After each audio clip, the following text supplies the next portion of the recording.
Well, good evening, everybody. Welcome to this Facebook Live on behalf of Cardiomyopathy UK. My name is Perry Elliott. I'm a Professor of Cardiovascular Medicine at University College in London and at St Bartholomew's Hospital. This is the second of my videos, this time giving you a brief update on COVID-19 as it relates to the heart and to cardiomyopathy specifically. You can see this previous video on the Cardiomyopathy UK website. So, welcome. I'm going to try and do some technical chicanery here and just show you a few slides, which I hope will give you a little bit of background on where we are currently in our understanding of COVID-19 and its impact on cardiovascular disease. Now, I'm sure all of you who've been in lockdown for the past few months will be familiar with this picture or variations of it. This is the coronavirus or COVID-19. It's a small virus which is a small capsule, or if you like, a small sphere which contains its genetic material, and on its surface it has these spike-like projections.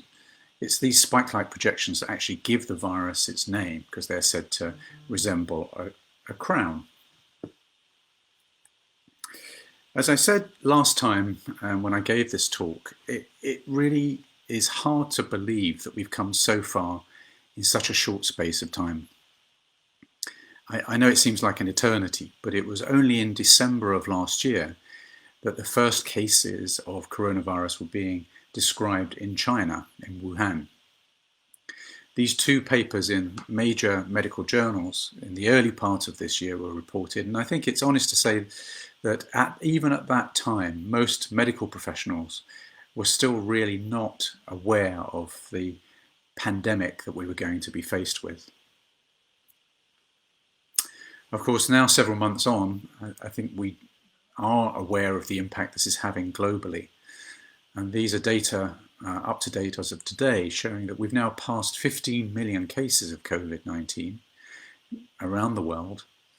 The number of deaths continues to rise. I mean, this slide is important because it does show that the majority of people who contract coronavirus infection do not, fortunately, die, but the numbers are still sufficient, as we know in our own country, to potentially overwhelm even the most wealthy and advanced healthcare systems. As this virus has gone around the world, it's obviously different countries, different regions are at different stages. In Europe, we've peaked, and there is now this sort of tail of a diminishing number of cases in most European countries. In Asia, and particularly in South America, the cases are still rising, and I think we're all familiar with what's happening in the United States, where probably, rather than being a second peak, they're actually probably still in the first phase of the virus. Second peaks are being observed in some countries, so it's being observed in Iran, Israel, Australia, Japan, although in these countries, such as Australia and Japan, the total number of cases are fortunately still very small, comparatively. For the UK, we've now plateaued in terms of number of cases and number of deaths. Importantly, the virus hasn't gone away. There is still a small residual caseload, and of course we are aware of some localized increases in cases, for example in the Midlands recently.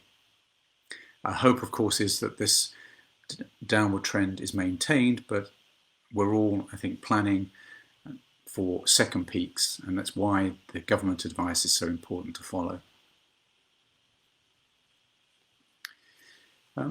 The coronavirus 19 is part of a family of viruses, several of which cause severe disease in humans.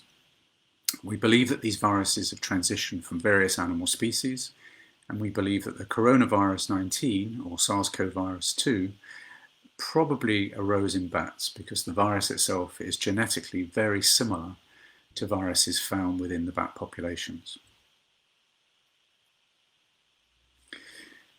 In the past 4, 5, 6 months, we've learned a lot about the biology of this virus.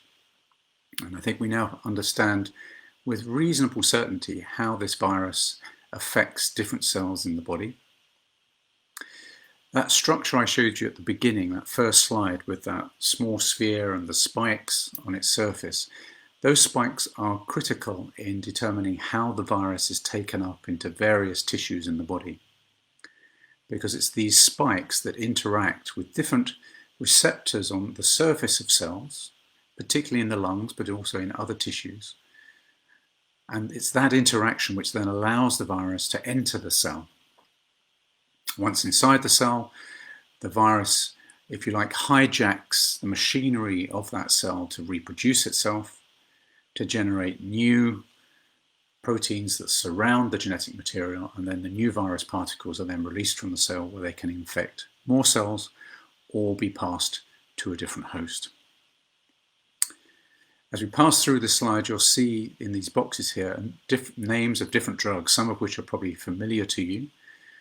And this is just showing where these different drugs potentially impact the virus, whether it be on its uptake into the cell or its reproduction within the cell.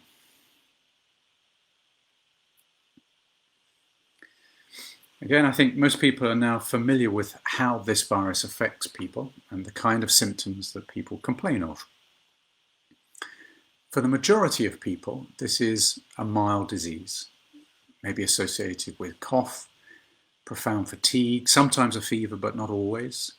There may be upper respiratory tract symptoms, and many other symptoms, gastrointestinal disturbance, and of course one which has come to the fore over recent months, which is loss of the sense of smell. Fortunately for most people, the illness is self-limiting and passes. But for a few, about 7 or more days into the illness, there is then a second phase where patients become much more breathless.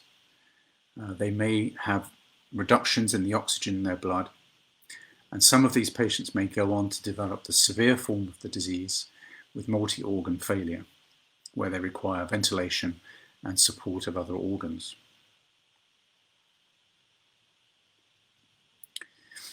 I'm a cardiologist by trade, and there has been huge interest, if you look at the medical literature, on the potential involvement of the heart in COVID-19 infection. But if you're looking at factors which predispose you to infection, I mean, obviously people with cardiomyopathy are very fearful that they may be more prone to infection. But the most important risk factor is age. These are data from the UK, and this blue box are patients under the age of 65. And everybody to the left of that blue box are patients in their 60s, 70s, 80s, and 90s. The majority of people who die from this disease are elderly. Another feature which has received much attention in the popular press is the fact that patients who have pre-existing cardiovascular disease seem to be overrepresented in published series of people with COVID. What people mean by cardiovascular disease, though, are common cardiovascular disorders such as high blood pressure or hypertension, diabetes, and obesity. And you can see that in China and more recently in the United States, 25%, maybe as many as half of people have one or more of these common cardiovascular risk factors.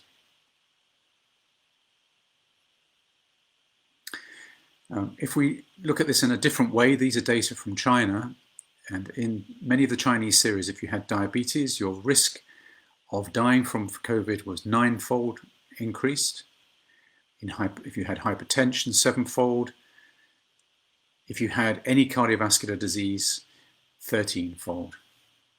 Now, this is something which isn't unique to COVID-19. I mean, we see this, for example, in influenza virus, but you can see the absolute increase in risk is much greater in COVID. So there does seem to be this interaction between these cardiovascular risk factors and the severity of the illness. So why might that be?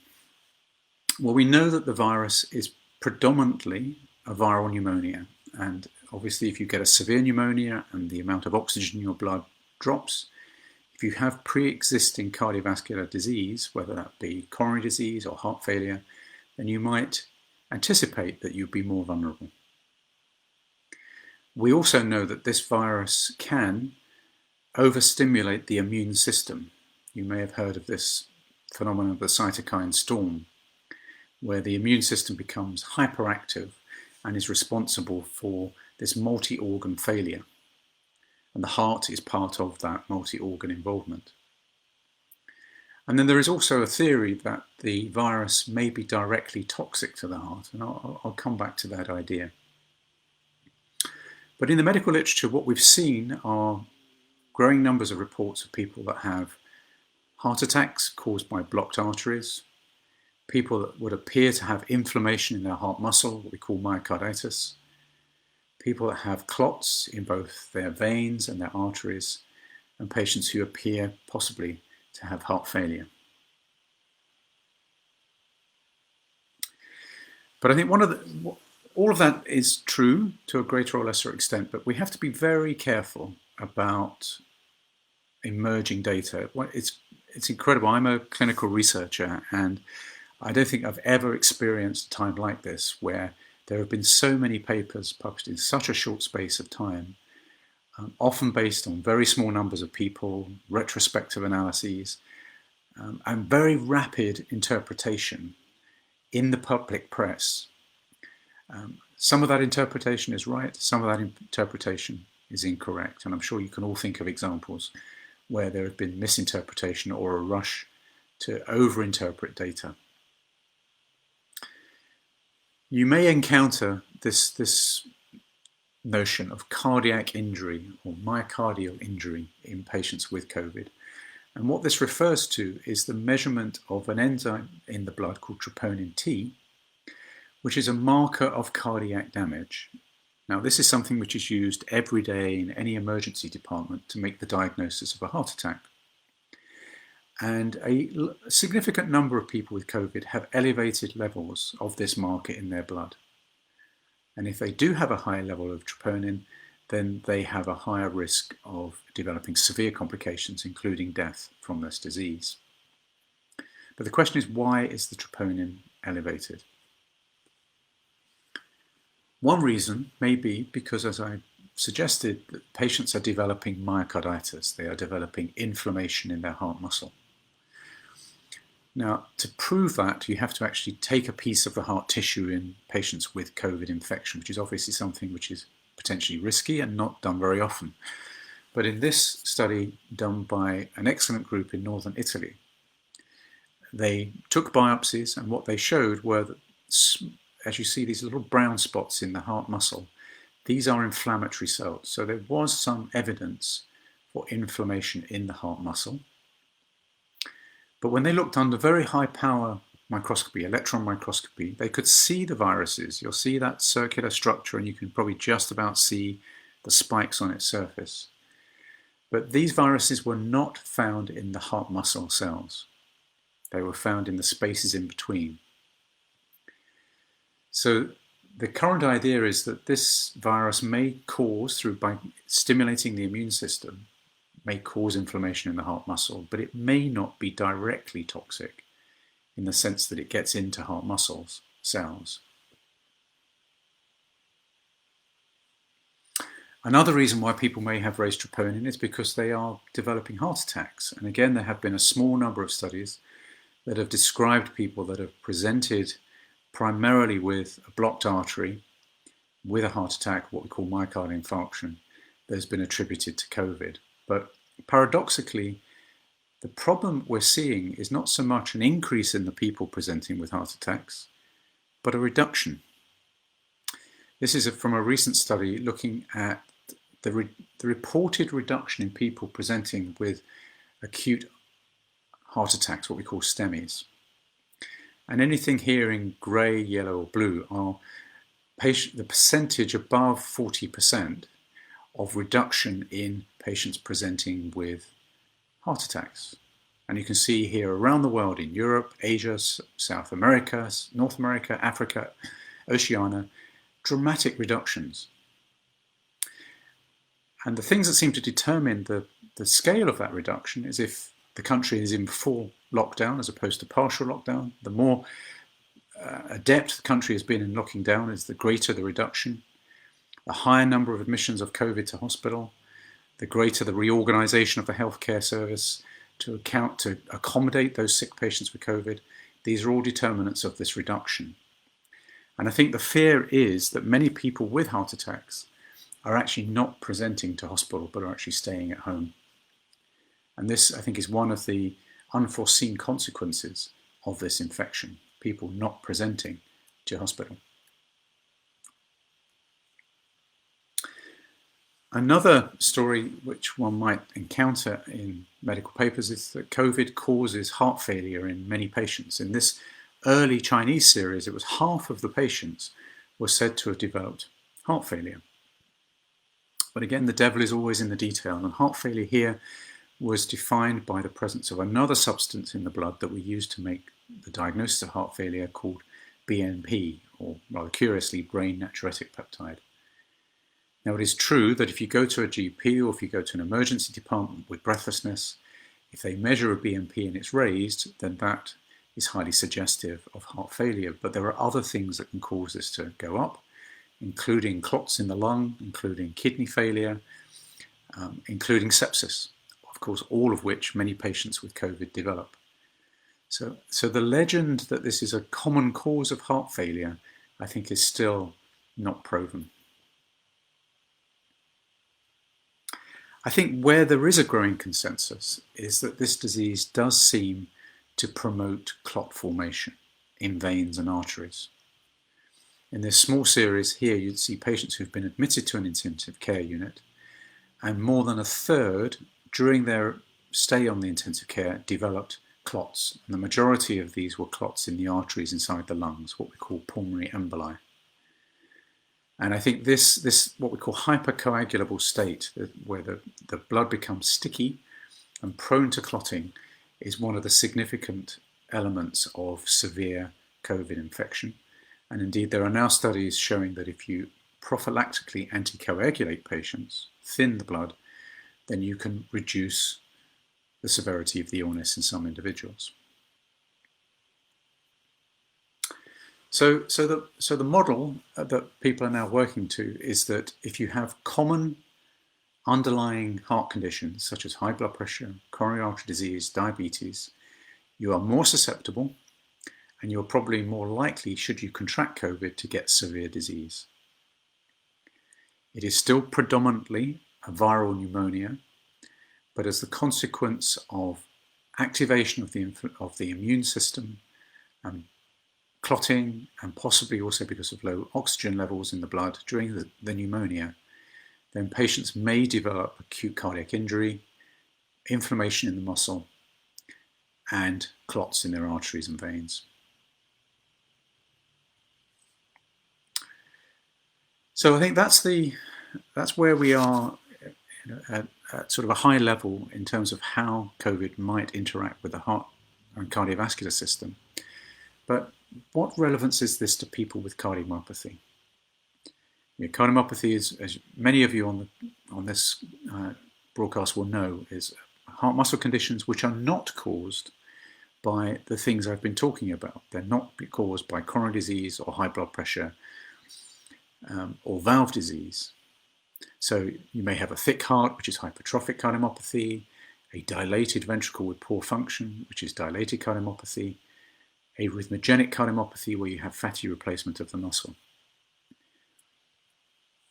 Now, if you do the thought experiment, you would, of course, expect people with cardiomyopathy to be more vulnerable for all the reasons I've just tried to describe. People with cardiomyopathy have problems with the blood supply to their heart muscle, not because of the big blood vessels, but because of the small vessels, what we call the microvessels. And so if you've got a disease like COVID where you may get reduced oxygen levels, you might think that people will be more vulnerable. Of course, if you have a cardiomyopathy, your heart muscle is not functioning normally, and some people will have signs and symptoms of heart failure, and therefore, again, may be vulnerable to the impact of COVID-19. And of course, many people with cardiomyopathy are prone to arrhythmias of different kinds, from the atria, the top chambers of the heart, and from the ventricles.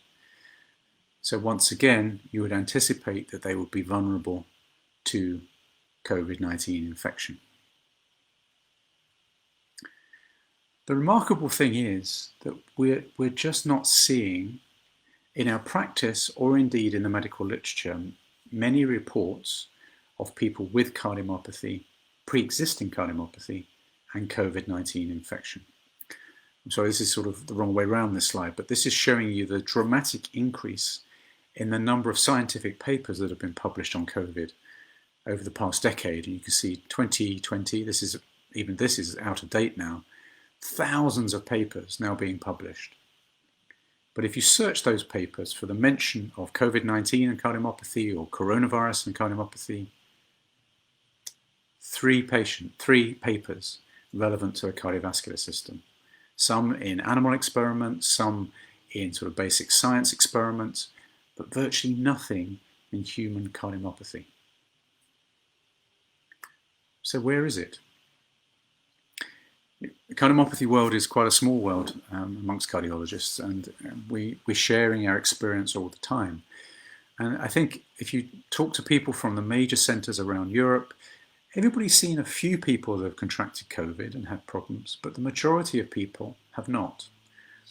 And I'm not sure whether that's a mystery or not. I think it's probably because people with cardiomyopathy have been really good at following advice. They've been shielding at home properly, avoiding contact with people with COVID. So maybe that's why. Or maybe they're not as vulnerable as perhaps we first feared they might be. I'm not going to say very much about therapy, other than to say when I gave this talk the first time, I said that I think that this was going to be a long journey, but that it will end. And I think already we're seeing incredibly rapid progress in the development of drugs. You know, trials that would normally have taken years to set up are now delivering results within months. So, you know, from Oxford, a large study enrolling 10,000 people. And we've already seen the results of those trials coming through, showing us that some drugs clearly seem to reduce the severity of the illness and reduce the time in hospital. And I think this progress will continue. Of course, to get really on top of this illness, there is enormous amount of effort being spent on developing cardiac vaccines. And there are now more than 20 vaccines in development around the world. And already we're starting to see the first stage of development where antibodies are being produced by administration of the vaccine, which is the first stage in testing. And we've seen that again in North America and also in the UK, once again from Oxford. So I think some take-home messages about where we are at the moment. COVID does seem to be associated with common cardiovascular conditions. So if you're elderly and you have high blood pressure or obesity or diabetes, you are more vulnerable. What we believe to be myocardial injury is common, but the cause, I think, is still not really understood. The current standard of care includes drugs that treat heart failure, preventing arrhythmias, thinning the blood, and will increasingly involve forms of immunosuppression. I think as far as cardiomyopathies are concerned, I think we still have to believe that they may be theoretically higher at risk. And so following the social distancing guidelines remains critical. I think, though, what I mean by this statement is that I don't think we're really going to know whether COVID and cardiomyopathy are a problem together for months, maybe even years, because I think it's only with time, as we start to study people, start to understand people who've been infected, follow those that have been infected long term, that we'll understand whether COVID really does make existing cardiomyopathies worse. The final thing I would say is that, of course, the focus is very much on defeating this virus and as a health problem. But there are all sorts of ramifications that are going to live with us for longer than that, even after we find a vaccine, hopefully. As a researcher, I'm interested, worried, sometimes amazed by the whole way in which scientific data are now being reported and transmitted has changed. I think we have and will have for some time a significant issue over research funding, because research funding has definitely been hit by the coronavirus, and I think research priorities have shifted, and that will have knock-on effects that are difficult to predict at this moment in time. The impact on routine clinical care has been profound. We are not back to normal practice, and I think we're only, the reason I showed you those slides about people with heart attacks not presenting, I think actually the biggest impact of this virus may be on its impact on other diseases, the failure to present, the fact that patients may not be getting timely access to care in the way that they did before COVID. And then I think there are a whole series of psychological, social, and financial ramifications of this that we will live with for some time, whether you're a patient or any member of society or a professional. So that's a quick run through. As I say, I remain hopeful. I think that there are incredible numbers of really talented people who are working to defeat this virus. And already I think we're starting to see the fruits of their labours. And I think we hope that maybe by the end of this year or into next year, we will start to see our ability to manage this disease improve. But the advice on social distancing and following the rules is still just as important to keep those numbers down. So I hope that was helpful. I've been provided with a number of questions in advance, and perhaps if I use the next few minutes just to answer those. I think some of them relate to what I've been talking about this evening. The first one is a very sort of medic-oriented one, I suppose, from Abby, and she asks about the British Medical Association, who've produced a risk assessment tool for medical workers. You probably are aware that we're all being risk assessed now within healthcare to determine our own individual risks of contracting COVID. And in that risk tool that the BMA have produced, it appears that cardiomyopathy is not listed as a major risk factor. The truth is, we don't have the data. That's why I've tried to show you this evening. We're not seeing a massive problem, which is great, but that may just simply because people have been following the rules. So I think it has to be highly individualized when we're trying to assess risk in someone with cardiomyopathy. I think if someone has severe symptoms, they have bad heart failure, and they have an underlying cardiomyopathy, then they are probably or should be treated as a higher risk than someone who has no symptoms whatsoever, very mild disease. It's a highly individualized risk assessment. This again relates to what I was trying to describe. So how concerned should cardiomyopathy patients be with the recent evidence suggesting that in many of the COVID hospitalized cases, they result in cardiac impairment? As I say, there are cases where that is true, but I think that the data that we're seeing, or the legend that's now arisen about this, is largely related to the measurement of these substances in the blood, which can indicate cardiac injury, but may also be elevated in other circumstances, such as sepsis, such as pneumonia, such as emboli. So I think we will not know for months, maybe years, how much damage COVID does to the heart. This is an interesting question from Lucy, and she says, regarding coronavirus, are you still classed as vulnerable if you have a recovered dilated cardiomyopathy, but continue to take daily medication? So this is something that we see particularly in dilated cardiomyopathy, where people take routine medication, beta blockers, ACE inhibitors, spironolactone, and there appears to be recovery of function. Our general advice is that people should continue to take their medication even if the function is improved. The reason being that we now have data showing that if you stop taking the medication, then a significant number of people will actually regress. Their ventricles will actually increase in size again and the function will go off.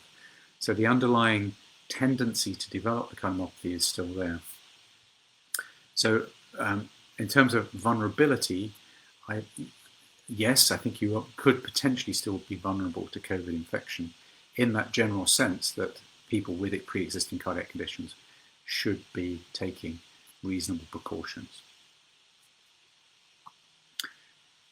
Jan asks, how would contracting COVID affect someone with DCM, perhaps as compared to a healthy person? So I think that's the same point. At the moment, we don't have data, but the theoretical risk would be that if you've already got pre-existing damage to your heart muscle, then that could be exacerbated, made worse, by contracting severe COVID infections. Now this is an interesting one that I think about a huge amount, from Julie. And Julie says, since COVID, many outpatient appointments have changed to a video or telephone service. Probably many of you have been receiving calls, perhaps for the first time you've spoken to your consultant in years. Is this going to be the new norm? And how will this impact patients with cardiomyopathy who require tests, who require echo, ECG, MRI, and so on? I think if I talk about my own hospital, we are still not doing face-to-face outpatients, although we can in people that we think really need that face-to-face contact. If someone needs a defibrillator, or they're sick and they need investigations or treatment, then of course we are admitting them to hospital, and every precaution has been taken to create sort of zones where COVID-infected patients are completely separated, including the staff who work in those areas, from other areas of the hospital. I think that as this crisis resolves, it is very likely that this shift to online video consultations, telephone consultations will remain. Not in entirety, and I think in some respects that makes some sense.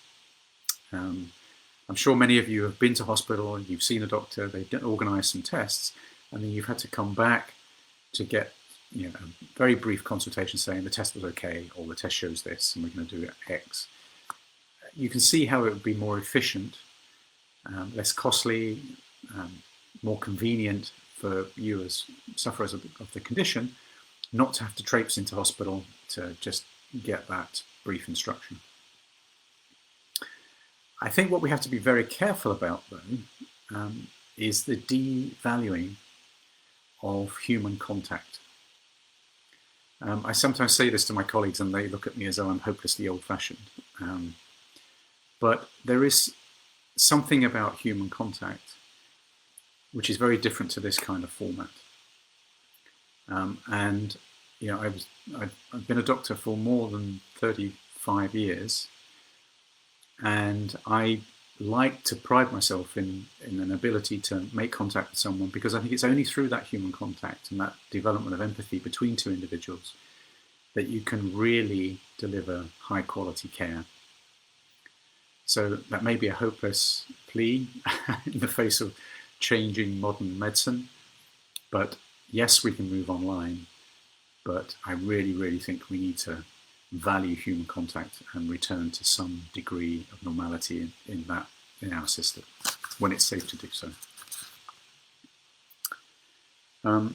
Elizabeth, I hope that answers your question. The other questions I think are probably less related to this evening's talk, and if I may, I might deal with those individually. As I hope this has been helpful for you. This meeting was trailed as important for an announcement that we were going to give as a charity. And so before I close, I'd just like to use this opportunity to introduce Cardiomyopathy UK's urgent fundraising appeal, which is entitled Change the World of Cardiomyopathy.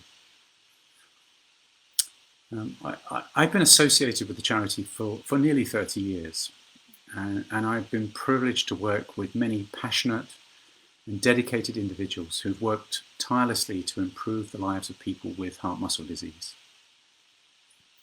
For a relatively small charity, Cardiomyopathy UK provides an amazing range of services to patients and carers, ranging from information sources, medical education, helplines, and advocacy.